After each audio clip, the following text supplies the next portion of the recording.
We're really going to start moving now into what can you do as a parent? Well, let's acknowledge that when children are testing our buttons, pushing our buttons, they really are like these little scientists. Thinking about a grown-up scientist who has a hypothesis and they want to test it to see if it's true.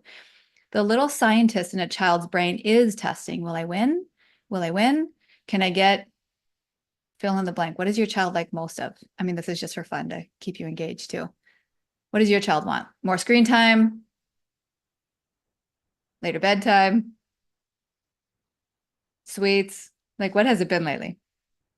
Treats? Yeah. TV? Game time? Mm-hmm. Slime and Play-Doh. Oh, such a mess. I know. Okay. To not do homework. Yeah, avoidance. They're trying to win that.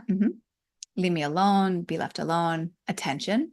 Yep. At the expense of the other siblings. Good. Thank you. Thanks for participating. So the thing that the little scientist is testing is, will I win? But they're not just testing for that. When you have more of an intense brain child with emotional reactivity, the other thing that the little scientist is testing is, can you help me trigger more fire in my own brain? Weird, right? Like, why does a child want to have more fire in their brain? Well, the answer to that is similar to, I had my cold brew this morning, and then I had a really long team meeting, so I had a little bit more before lunch. And then sometimes around 2:30 or 3, I'm like, I should probably get some dark chocolate. Now's a good time, right? Like you get that slump again after the elevated energy and the adrenaline start coming down.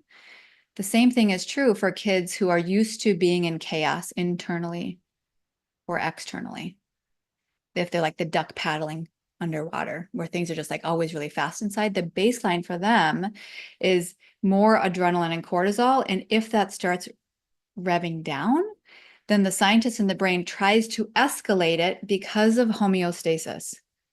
One other really important thing that Dr. Daniel Siegel, I learned from him 15, 18 years ago, was that the brain is looking for homeostasis because it's familiar. And that creates a false sense of security.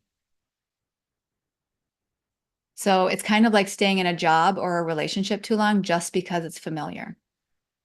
The brain is looking for homeostasis, even if you have an elevated situation and later everybody calms down and the child's sitting close by and more snugly and relaxed, sometimes, right?